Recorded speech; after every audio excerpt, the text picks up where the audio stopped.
Ele lançou um livro. Cadê o livro? Dá aqui. Toma, olha lá, aqui. Lançou um livro que eu achei interessantíssimo, que é uma breve teoria do poder. Aí se vê o poder e seus espaços, o poder e o servir, efeito de manipulação, enfim, tudo aqui ligado ao poder, inclusive os políticos como meio de vida. Uma breve teoria do poder, editora Revista dos Tribunais, do Ives Gandra da Silva Martins. Ives, venha para cá.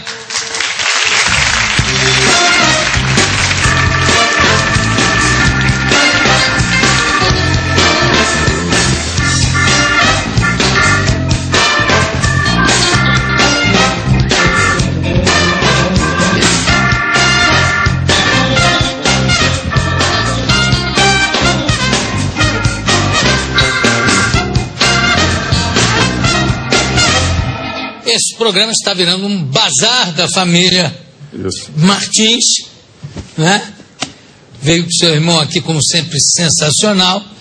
E aí você, só de brinde, ainda me lança esse livro, que eu achei extraordinário. O que motivou, o que te levou a escrever esse livro? Na verdade, Jô, como eu sou professor de Direito Constitucional, e no campo do direito constitucional, a história do poder sempre é um objeto de reflexão permanente. Claro. E o que ocorre é que todas as teorias de poder que se apresentam dos franceses, mesmo desde os gregos, elas examinam uma espécie de conflito entre teoria dos valores e teoria dos fatos. Então, eu chamei de breve porque é uma teoria focada fundamentalmente na figura do detentor do poder, do governante. Claro. E, como acontece nas minhas obras, falo muito bem da sociedade e muito mal dos governos. Como é geralmente o caso, né? Agora, você pega, por exemplo, você fala muito em manipulação, né? É que, na verdade, se você analisar o poder, Jô, as pessoas que desejam o poder, elas desejam muito mais o poder para ter o poder do que para servir. Se nós analisarmos a história da humanidade, em todos os períodos históricos, em todos os espaços geográficos, nós encontramos sempre o cidadão buscando o poder para governar. Quando Maquiavel dizia que é bom o governante, mesmo que mal, se ele mantiver o poder, e é mau o governante, mesmo que bom, se perder o poder, nós verificamos efetivamente que os homens desejam o poder pelo poder. Mas mais do que isso, há um autor famoso que tem uma teoria das oposições, que é Carl Schmitt. Ele dizia o seguinte: ele tem a teoria das oposições, que foi o centro da sua obra sobre direito constitucional. Ele dizia o seguinte: há certas ciências que são ciências de oposição. Por exemplo, a estética. Você opõe o belo ao feio. A economia, o útil ao inútil. A moral, o bem ao mal. A política, o amigo ao inimigo. Na prática, quem tem o poder quer mantê-lo a qualquer custo. O que opõe moral e imoral? Na verdade, também eu procuro colocar... Desculpa, o moral e o legal. Nem tudo que é legal é moral. Pois é. E por isso é que se faz uma distinção entre legalidade e legitimidade. Por exemplo, o Hitler tinha um sistema legal na Alemanha, mas não era legítimo.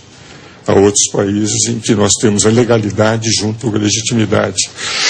No Brasil, eu estou convencido que nós temos muita coisa legal que não é legítima e muita coisa legal que é legítima. Né? E muita coisa que é legal e não é moral. Exatamente. Agora, você fala também, o papel da vaidade no jogo do poder. Você que gosta muito de leitura, aliás, é um humanista por excelência, você vê que o Erasmo de Roterdã, aquele grande filósofo, ele escreveu um livro chamado Elogia da Loucura. E o que a loucura dizia? Que o homem é muito fácil de ser vencido, porque não há homem que não seja vaidoso. Razão pela qual o poder também está muito vinculado à vaidade.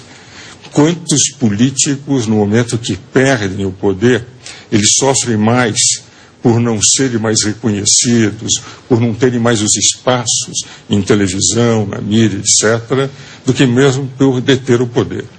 Então, muitos buscam o poder exclusivamente pela vaidade, mas a maioria gosta de dominar. E é interessante, Jô, se você analisar, isso é inerente ao ser humano. Você pega, por exemplo, um maître de hotel. Ele se sente superior àqueles que ele comanda. Eu já vi chefe de faxineiros orgulhosos de poder mandar sobre aqueles que ele está comandando. Então, isso existe não só na política, mas na política e em todas as atividades humanas. O grande problema é como controlar o poder. O que eu procuro mostrar não é que seja uma teoria cética do poder, mas que o homem vai ter que evoluir muito até nós começarmos a perceber que o governante está para servir e não para ser servido pela sociedade. Tem uma coisa que eu acho curiosa, que às vezes você vê uma pessoa numa portaria de cinema. Se você colocar uma farda nele, ele é capaz de não deixar você entrar para ver o filme, né? Quer dizer, ele fica imbuído de um poder de uma maneira completamente errada. E também o que acontece muito, o que eu percebo, é que às vezes quando a pessoa perde, a importância da pessoa está no cargo e não na função, se ele perde o cargo, ele entra em total parafuso. Isso é verdade. Ele não consegue se identificar. Eu vou dar um exemplo, sem citar nomes, de um ex-presidente da República, que desde os tempos de general sempre tinha alguém que tocava o botão da campainha do elevador para chamar. Depois que ele deixou de ser general, deixou de ser presidente, morava num condomínio, ele parava na frente do elevador. Se não tinha ninguém para chamar o elevador, ele ficava parado na frente esperando que o elevador chegasse ou que alguém chegasse para apertar. E não era uma coisa de maldade ou de vaidade. Ele tinha perdido o hábito, o poder tinha tirado dele o hábito do autocontrole. Você sabe o que é interessante? Isso é verdade. A pessoa, no momento que assume o poder, ela se identifica com o poder. Eu vou contar a história divertida. Eu não vou dizer o nome do senador, mas o cidadão era um empresário num estado do norte do país. E um dia o candidato a senador chegou para ele e disse: eu gostaria que você financiasse a minha campanha e você será o meu suplente. Ele não entendia nada de política, foi consultar um outro senador amigo e disse: olha, aceita, suplente não é nada. Você auxilia o seu amigo. Ele aceitou. Acontece que o senador foi eleito e morreu. E ele assumiu, não entendia nada de política, foi o senador amigo dele e disse: o que eu devo fazer? Ele disse: é muito simples. Em primeiro lugar, como você não entende de política, mas você tem dinheiro, contrate uma excelente equipe de assessores. Cada vez que houver uma observação no Senado, você não diz nada. Pede para os seus assessores prepararem alguma coisa e no dia seguinte você chega e faz uma pequena observação sobre aquilo que aconteceu. E todos vão considerar um sábio. Por outro lado, seja fiel ao seu partido. Porque sendo fiel ao seu partido, com o tempo todos vão, é um homem confiável. E terceiro, fuja dos puxa-sacos. Porque esses vão aparecer quando você crescer. Passado algum tempo, ele era vice-líder do partido. O senador fulano de tal chegou para ele e disse: como é que você está? Ele disse: olha, segui seu conselho. Melhor equipe de assessores, todos elogiam, apesar de eu não entender nada, todas as minhas manifestações são elogiadas. Eu tenho todo o apoio possível, o partido me considera confiável, mas o terceiro conselho não dá. Como é bom ouvir elogio. E assim é o melhor de tudo. É o melhor de tudo. Como é que fica um presidente quando deixa de ser presidente? Sofre muito. Aqueles que eu conheci, que deixaram o poder, mesmo aqueles que têm, enfim, uma repercussão nacional, eles sentem a falta de poder.